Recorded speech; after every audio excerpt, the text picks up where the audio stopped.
Hello my lovely students, welcome back to our YouTube channel class with me. मैं रुचिका, आप लोगों की chemistry educator. Hope you all are doing well. आप लोगों की पढ़ाई भी अच्छे से चल रही होगी। तो देखो, अब तो मुश्किल से 1 महीना रह गया आप लोगों के पास।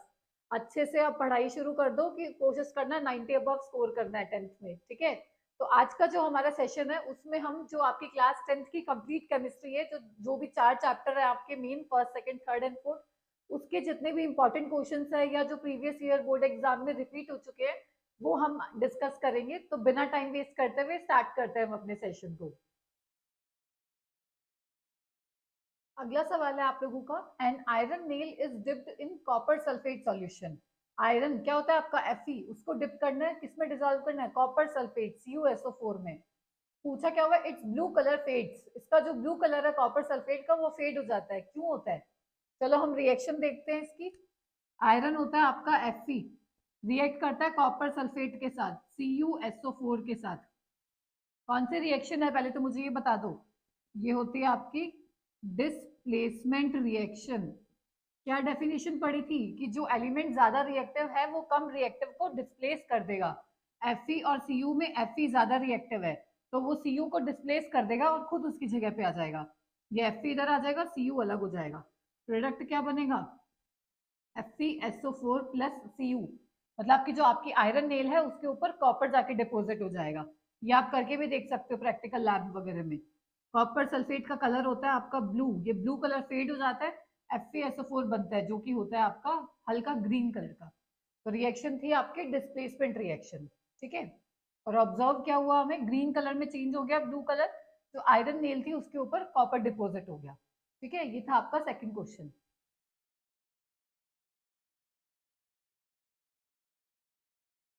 अगला सवाल है आपका, carbon compounds have low melting and boiling point. इसमें वाई है, मतलब क्वेश्चन पूछा हुआ है आपसे कि जो कार्बन के कंपाउंड्स होते हैं उनका मेल्टिंग पॉइंट और बॉइलिंग पॉइंट कम होता है, ऐसा क्यों होता है? देखो, हमने फोर्थ चैप्टर जो था कार्बन वाला उसमें पढ़ा था कि जो कार्बन के कंपाउंड्स होते हैं वो कौन सा बॉन्ड बनाते हैं, आयनिक या फिर कोवलेंट। कार्बन के कंपाउंड्स हमेशा कोवलेंट बॉन्ड बनाते हैं, कोवलेंट कंपाउंड्स बनाते हैं, ठीक है। और कोवलेंट बॉन्ड कैसे बनता है आपका? शेयरिंग ऑफ इलेक्ट्रॉन से। ये इलेक्ट्रॉन की शेयरिंग करते हैं, ना ही लूज करते हैं ना ही गेन करते हैं। फॉर एग्जाम्पल CH4, इस तरह से कुछ स्ट्रक्चर होता है इसका, 4 हाइड्रोजन होते हैं। इनके बीच में जो बॉन्ड होता है ना वो कोवलेंट बॉन्ड होता है। मेन रीजन क्या बोलोगे? इस बॉन्ड का जो फोर्स ऑफ अट्रैक्शन होता है ना वो काफी वीक रहता है। मतलब इस बॉन्ड को ब्रेक करना आसान है क्योंकि ये जो फोर्स ऑफ अट्रैक्शन है बिटवीन टू एटम्स वो काफी वीक है। तो अगर हमें इसको ब्रेक करना है तो थोड़ा सा भी बॉईल करोगे, मेल्ट करोगे, हीट दोगे तो वो ब्रेक हो जाएगा। तो यही रीजन है कि जो कार्बन कंपाउंड्स है उसका मेल्टिंग और बॉइलिंग पॉइंट काफी कम होता है। रीजन क्या दोगे? ये शेयरिंग ऑफ इलेक्ट्रॉन से बनता है और इनके बीच का जो फोर्स ऑफ अट्रैक्शन है वो काफी वीक रहता है, ठीक है। इसलिए मेल्टिंग और बॉइलिंग पॉइंट इसका कम रहेगा। और अगर इसका उल्टा क्वेश्चन होता कि आयनिक कंपाउंड्स है उनका मेल्टिंग और बॉइलिंग पॉइंट ज्यादा होता है, तो क्या बताते? क्योंकि वो बनता है ट्रांसफर ऑफ इलेक्ट्रॉन से, ठीक है। और उनके बीच में जो फोर्स ऑफ अट्रैक्शन होता है वो काफी स्ट्रांग रहता है। अगर हमें उन्हें मेल्ट या बॉईल करना है तो हमें ज्यादा हीट देनी पड़ेगी। तो आयनिक कंपाउंड्स का मेल्टिंग बॉइलिंग पॉइंट ज्यादा होता है, जबकि कार्बन कंपाउंड्स जो कोवलेंट नेचर के होते हैं उनका मेल्टिंग और बॉइलिंग पॉइंट काफी कम रहता है।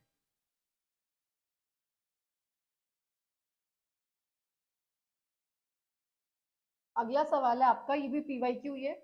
इन इलेक्ट्रोलाइसिस ऑफ वाटर, जब हम वाटर का इलेक्ट्रोलाइसिस करते हैं तो क्या पूछा हुआ है? Why is the volume of one gas collected over one electrode double than that of the gas collected over other electrode.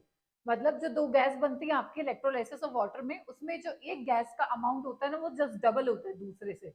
वो गैस बतानी है आपको कौन सी है और ऐसा क्यों होता है। पहले तो हमें रिएक्शन पता होना चाहिए इलेक्ट्रोलाइसिस ऑफ वाटर की। क्या रिएक्शन होती है? इलेक्ट्रोलाइसिस मतलब इलेक्ट्रिक करंट की प्रेजेंस में पास करना, इलेक्ट्रिक करंट। H2O से क्या बनेगा? H2 plus O2। इसको आप बैलेंस करोगे तो ये 2 हो जाएगा, ये भी 2। 4 हाइड्रोजन है ना, यहाँ भी 4 हो गए, 2 ऑक्सीजन है, 2 ऑक्सीजन है। 2H2O से क्या क्या बनता है? हाइड्रोजन और ऑक्सीजन। ऑक्सीजन बनती है आपकी एनोड के ऊपर और हाइड्रोजन बनती है आपकी कैथोड के ऊपर। अब आप लोगों से पूछा हुआ है कौन सी गैस है जो डबल अमाउंट में बनती है, चलो देखते हैं। ये कितने हैं? 2 मोल। ये भी कितना हाइड्रोजन बन रहा है, 2 मोल। यहाँ कुछ नहीं लिखा हुआ, मतलब 1 मोल ऑक्सीजन है, 2 मोल हाइड्रोजन है और 2 मोल ही वाटर है। तो कौन सा डबल बन रहा है, देखो ये वाली डबल है एज कंपेयर टू ऑक्सीजन। तो कौन सी गैस डबल अमाउंट में है, वो आंसर आ जाएगा आपका हाइड्रोजन गैस।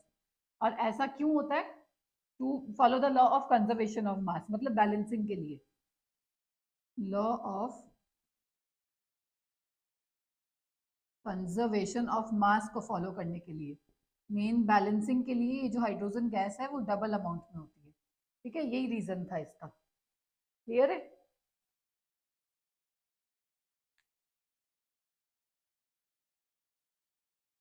अगला सवाल है आपका, a solution of potassium chloride when mixed with silver nitrate, मतलब आपको रिएक्शन देखनी है पोटेशियम क्लोराइड की सिल्वर नाइट्रेट के साथ, and insoluble white substances form, कोई एक इनसॉल्युबल व्हाइट सब्सटेंस फॉर्म होता है और आपको रिएक्शन लिखनी है। चलो देखते हैं। पोटेशियम क्लोराइड क्या होता है आपका, KCl, किसके साथ रिएक्शन है, सिल्वर नाइट्रेट यानी AgNO3 के साथ। पहले तो मुझे टाइप ऑफ रिएक्शन बता दो, रिएक्शन का नेम कौन सा होगा, ये है आपकी double displacement, DD reaction, double displacement reaction. क्यों डबल डिस्प्लेसमेंट में हमने क्या डेफिनेशन देखी थी, जिसमें दोनों आयंस का एक्सचेंज होता है। ठीक है, ये देखो ये Ag है, ये जाएगा आपका Cl के साथ, ये K है, ये जाएगा आपका NO3 के साथ, मतलब दोनों आयंस का एक्सचेंज हो रहा है। प्रोडक्ट क्या बनेगा आपका, एक आ जाएगा AgCl प्लस KNO3। ये मैंने डाउनवर्ड एरो क्यों बनाया है, क्योंकि ये एक PPT है, मतलब प्रेसिपिटेट, जो कि है आपका व्हाइट कलर का। बताया ना, इसमें एक इनसॉल्युबल व्हाइट सब्सटेंस फॉर्म होता है जिसको हम प्रेसिपिटेट बोलते हैं, शॉर्ट में PPT लिखते हैं, डाउनवर्ड एरो से शो करेंगे। वो इनसॉल्युबल सब्सटेंस है आपका सिल्वर क्लोराइड और रिएक्शन है डबल डिस्प्लेसमेंट रिएक्शन। ठीक है,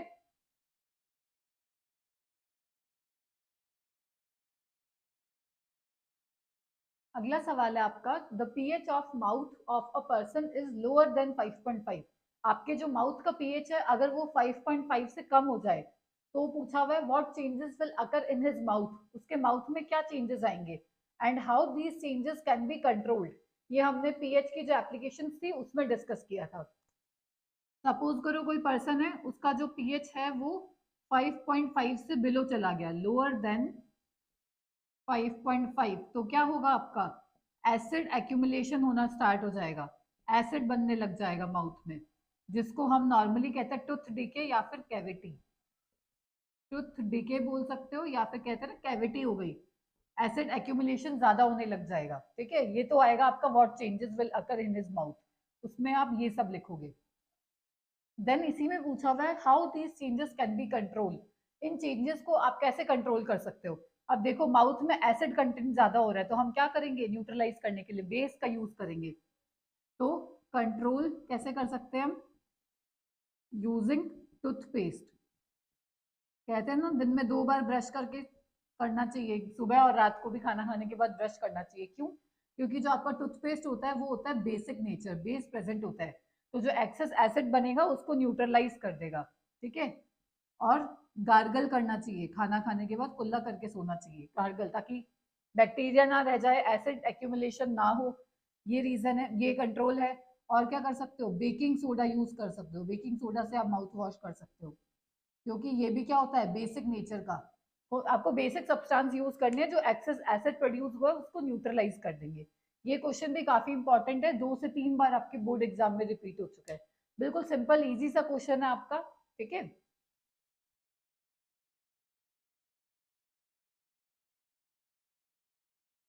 अगला सवाल है हमारा, in nature aluminium is found in combined state whereas silver और gold found in free state, why. कि जो आपका नेचर है उसमें जो एल्यूमिनियम है ना वो तो कंबाइंड स्टेट में मिलता है, जबकि जो सिल्वर और गोल्ड है वो फ्री स्टेट में मिलते हैं। क्या रीजन है इसका, बताओ कौन से टॉपिक से ये क्वेश्चन आपका। ये है रिएक्टिविटी सीरीज के बेस पे, पढ़ी थी ना हमने, याद भी करी थी रिएक्टिविटी सीरीज। याद है तो अच्छी बात है, अगर नहीं है तो अभी भी कर लो, इसको छोड़ के मत जाना। इसको याद करने की एक ट्रिक है जो मैंने शॉर्ट्स में अपलोड कर रखी है, आप वहां पे जाके सर्च कर सकते हो, trick to learn reactivity series. ठीक है, तो आपको वो याद होनी चाहिए, डिक्रीजिंग ऑर्डर में याद करी थी, मतलब ऊपर वो एलिमेंट्स जो ज्यादा रिएक्टिव है, फिर कम कम कम इस तरीके से। तो जो आपका एल्यूमिनियम आता है ना वो काफी ऊपर आता है रिएक्टिविटी सीरीज में, मतलब कि ये जो एलिमेंट है वो ज्यादा रिएक्टिव होता है, मोर रिएक्टिव। और जो आपके ये सिल्वर हो गया, गोल्ड हो गया, एजी एयू, ये सब क्या होते हैं, लेस रिएक्टिव होते हैं। ये आपके रिएक्टिविटी सीरीज में काफी नीचे आते हैं। एल्यूमिनियम ज्यादा रिएक्टिव है। ज्यादा रिएक्टिव का मतलब ये किसी के साथ भी रिएक्ट कर लेता है। एनवायरमेंट में जो ऑक्सीजन है ये उसके साथ भी रिएक्ट करके क्या बना लेता है, एल्यूमिनियम का ऑक्साइड Al2O3। मतलब काफी रिएक्टिव है, ये हर एलिमेंट के साथ रिएक्ट कर जाएगा। पर जो आपके सिल्वर और गोल्ड होते हैं ना ये काफी लेस रिएक्टिव है, इनको अकेले रहना पसंद है, ये किसी के साथ रिएक्ट नहीं करते हैं। तो यही रीजन है कि जो नेचर में एल्यूमिनियम तो कंबाइंड स्टेट में मिलता है, जबकि सिल्वर गोल्ड मतलब नेटिव स्टेट, फ्री स्टेट में मिलते हैं। ठीक है, क्यों? क्योंकि ये ज्यादा रिएक्टिव है और ये कम रिएक्टिव होते हैं, based on the reactivity series. Clear है?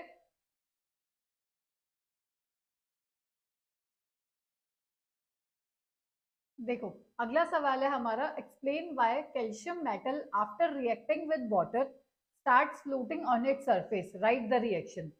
आपसे पूछा हुआ है कि जो कैल्शियम मेटल है वो वाटर के साथ रिएक्ट करने के बाद फ्लोट करने लगता है उसकी सरफेस पे, ऐसा क्यों होता है, और आपको रिएक्शन लिखनी है। यहाँ आपको अगर कैल्शियम की जगह मैग्नीशियम दे दे तो भी सेम ही सवाल रहेगा, एक तरीके से सेम ही आंसर होगा इसका। और ये काफी इंपॉर्टेंट है, बहुत बार रिपीट हो चुका है बोर्ड एग्जाम में। बताओ क्यों होगा ऐसा।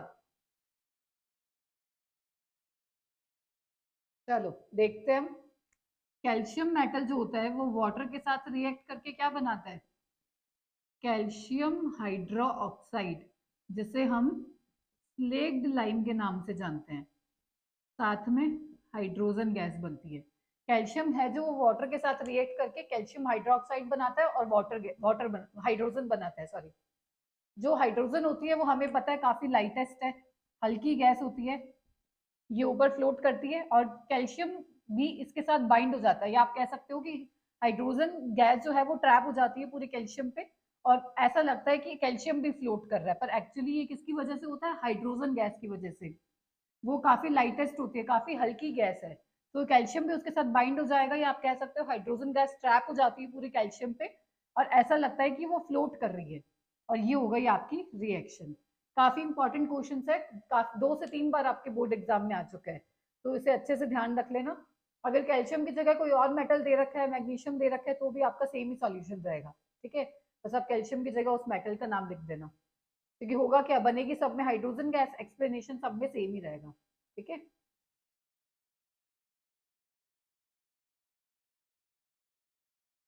अगला सवाल है आपका, right the next homologue of propanol and butanol. ये आपको फॉर्मूला गिवन है, अगर नहीं भी गिवन हो तो आप बना सकते हो। हम लोगों ने सीखा है कि नेम से फॉर्मूला कैसे बनाना है। ठीक है, होमोलॉग का मतलब क्या होता है, होमोलॉग या फिर आप बोल सकते हो होमोलोगस सीरीज, मतलब जो उसके नेक्स्ट मेंबर है, सक्सेसिव मेंबर्स होते हैं वो डिफर होते हैं बाय CH2 यूनिट से। ठीक है, तो मतलब अगर नेक्स्ट बताना है हमें मेंबर तो CH2 ऐड कर देंगे, प्रीवियस वाला बताना है तो CH2 माइनस कर देंगे। जैसे इसका देखते हैं हम, इसमें क्या करना है हमें, प्लस CH2, एक कार्बन ऐड कर देंगे और 2 हाइड्रोजन, क्या बन जाएगा, CH3 CH2 CH2 CH2OH, एक CH2 ऐड हो गया। ये था आपका प्रोपेनॉल, तो ये हो जाएगा आपका ब्यूटेनॉल। ठीक है, ये हो गया इसका नेक्स्ट होमोलोग। सेम इसी तरीके से इसका भी बताना है हमें, क्या करेंगे, सेम CH2 ऐड कर देंगे, क्या बनेगा, मैं यहाँ पे लिख रही हूँ, CH3 CH2 CH2 and CHO, एक CH2 यूनिट ऐड हो गई। इसका नाम था ब्यूटेनल, क्योंकि 4 कार्बन थे, इसमें 5 कार्बन है, तो क्या नाम बन जाएगा, पेंटेनल। अल क्यों आया, क्योंकि यहाँ पे एल्डिहाइड ग्रुप है, और यहाँ पे ओल क्यों आया, क्योंकि अल्कोहल ग्रुप है, सफिक्स क्या यूज करते हैं, ओल, और इसमें अल। तो ये हो गए दोनों next homologue of propanol and butanal.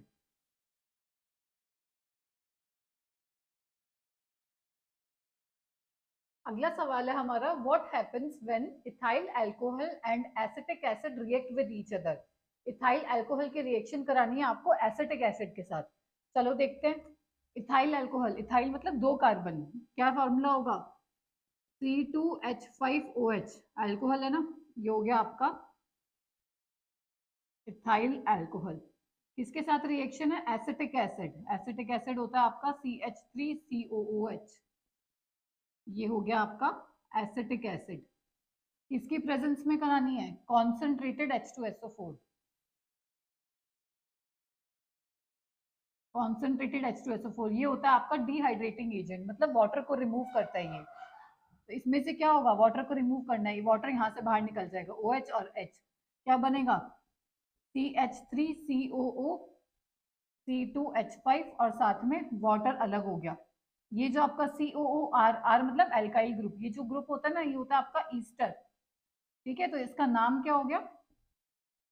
Ethyl ethanoate, और इसमें से स्वीट स्मेल आती है। ठीक है, एस्टरिफिकेशन रिएक्शन होगी आपकी, ईस्टर फॉर्म हो गया इसमें।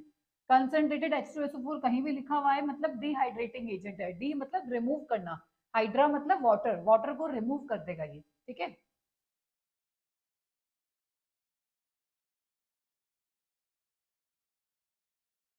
अगला सवाल है स्टूडेंट्स हमारा, व्हाट इज हाइड्रोजनेशन? आपको बताना है कि हाइड्रोजनेशन क्या होता है and what is it's industrial application, industrial application बतानी है।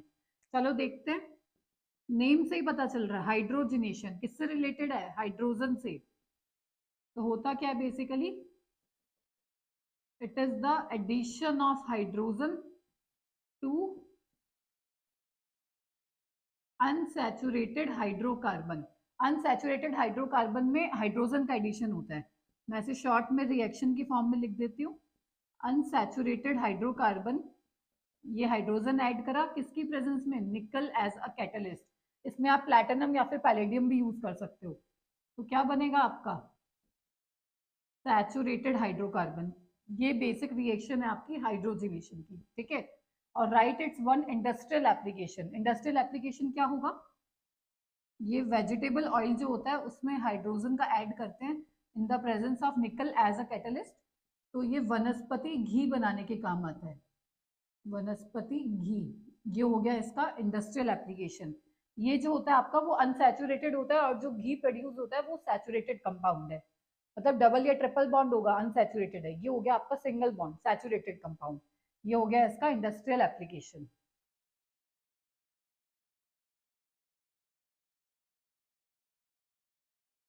अगला सवाल है आपका, show the formation of MgCl2 यानी मैग्नीशियम क्लोराइड। इसका हमें फॉर्मेशन शो करना है। कौन सा बॉन्ड बनाएगा मैग्नीशियम क्लोराइड? आयनिक बॉन्ड, मतलब जो ट्रांसफर ऑफ इलेक्ट्रॉन से बनता है। चलो समझते हैं कैसे होगा। ये है हमारा मैग्नीशियम, एटॉमिक नंबर इज 12। कैसे लिखोगे? 2,8,2। होप आप लोगों को ये सब चीजें आती होंगी ऑलरेडी, 9th का पार्ट है ये। क्लोरीन में हो गया 17, 2, 8 एंड 7। जितने आउटर मोस्ट इलेक्ट्रॉन होते हैं उतने हम डॉट लगाते हैं। मैग्नीशियम के पास आउटर मोस्ट में 2 इलेक्ट्रॉन है, तो हम 2 डॉट्स लगा देंगे। क्लोरीन के पास आउटर मोस्ट में 7 है, 1, 2, 3, 4, 5, 6 एंड 7। 2 क्लोरीन है, एक मैंने यहाँ बना दिया, 6 एंड 7। अब क्या करना होता है, एटम को स्टेबल होने के लिए अपना ऑक्टेट पूरा करना है, मतलब आउटर मोस्ट शेल में 8 इलेक्ट्रॉन होने चाहिए। ऑक्टेट मतलब 8। कैसे होंगे? अगर मैग्नीशियम अपने दोनों इलेक्ट्रॉन डोनेट कर दे तो कॉन्फ़िगरेशन रह जाएगा 2,8, स्टेबल है। इसके पास 7 है आउटर मोस्ट में, एक इलेक्ट्रॉन चाहिए, तो ये एक मैग्नीशियम अपना इलेक्ट्रॉन इसको दे देगा, इसके 8 हो गए। इसके पास 7 है, ये मैग्नीशियम अपना इलेक्ट्रॉन इसको दे देगा, और मैग्नीशियम ने दोनों देखे, इसका तो 8 हो ही गए, तीनों के पूरे हो गए 8-8। जो इलेक्ट्रॉन देता है उसके ऊपर चार्ज आता है पॉजिटिव। मैग्नीशियम ने 2 इलेक्ट्रॉन दिए तो 2 पॉजिटिव। क्लोरीन कितने हैं? 2, तो मैं आगे 2 लगा देती हूँ। कितना इलेक्ट्रॉन गेन किया? 1, तो क्या आएगा? माइनस का। या आप इसको ऐसे लिख सकते हो, मैग्नीशियम क्लोरीन, मैग्नीशियम पे चार्ज होता है प्लस का 2, इस पे -1, क्रॉस मल्टीप्लाई करते हैं तो क्या फॉर्मूला बन गया? Magnesium chloride. इस तरीके से जो बॉन्डिंग होती है, इलेक्ट्रॉन्स का ट्रांसफर होता है, उससे जो बॉन्ड बनता है आपका वो होता है आयनिक बॉन्ड। ठीक है, ये बनता है ट्रांसफर ऑफ इलेक्ट्रॉन से। इस तरीके से आप दिखाओगे फॉर्मेशन ऑफ मैग्नीशियम क्लोराइड।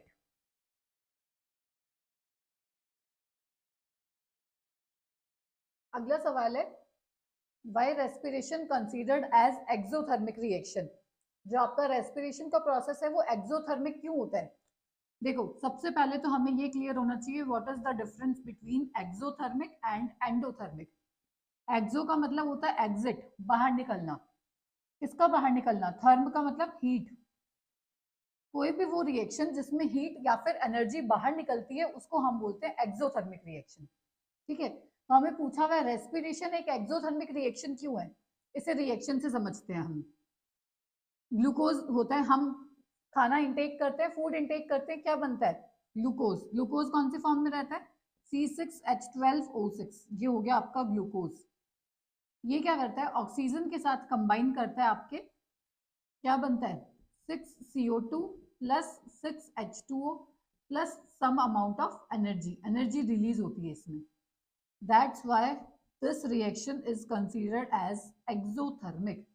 क्यों, क्योंकि इसमें हीट रिलीज हो रही है। क्या करा हमने, फूड इनटेक किया ग्लूकोज के फॉर्म में, ऑक्सीजन के साथ कंबाइन करेगा, कार्बन डाइऑक्साइड रिलीज करेंगे हम, वाटर बनेगा और साथ में एनर्जी बनेगी, एनर्जी प्रोड्यूस हो रही है। That's why this reaction is considered as exothermic reaction. Important mark कर लेना, काफी इंपॉर्टेंट क्वेश्चन है। ठीक है,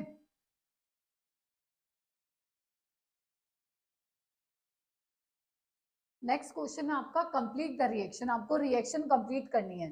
चलो देखते हैं, पहला क्या है calcium oxide plus water. Calcium oxide का कॉमन नेम क्या होता है क्विक लाइम। इसकी रिएक्शन जब वाटर के साथ कराते हैं तो क्या बनता है आपका calcium hydroxide plus heat produce होती है, इसका कॉमन नेम होता है स्लेक्ड लाइम। ठीक है, आयरन की रिएक्शन वाटर के साथ में बनेगा आपका Fe3O4 plus H2, hydrogen gas release होगी। Hydrogen gas burns with pop sound, test होता है हाइड्रोजन गैस का। FeSO4 को हीट करते हैं, फेरस सल्फेट को हीट करने पे क्या बनता है Fe2O3 plus SO2 plus SO3, इसमें से स्मेल आती है आपके बर्निंग सल्फर की। Calcium carbonate on heating, common name होता है लाइमस्टोन या फिर मार्बल या फिर चौक, ये तीनों इसके कॉमन नेम है, अच्छे से याद रखने हैं। केमिकल नेम होता है कैल्शियम कार्बोनेट। इसको जब हीट करते हैं तो आपका बनता है calcium oxide plus carbon dioxide. ठीक है, क्लियर है। ये रिएक्शंस मैंने बैलेंस नहीं करी है, बैलेंसिंग आपको सिखाई है, वो खुद से करनी है। चाहे क्वेश्चन में पूछा हुआ है या नहीं पूछा हुआ, आपको रिएक्शन हमेशा बैलेंस करके ही लिखनी है। ठीक है, जैसे यहाँ पे देखो एक आयरन है, यहाँ 3 है, आपको बैलेंस करना होगा इसे, यहाँ पे 3 लगाओगे। बैलेंसिंग आपको सिखाई है मैंने, ये आप कमेंट सेक्शन में मुझे करके बताओगे। क्लियर है।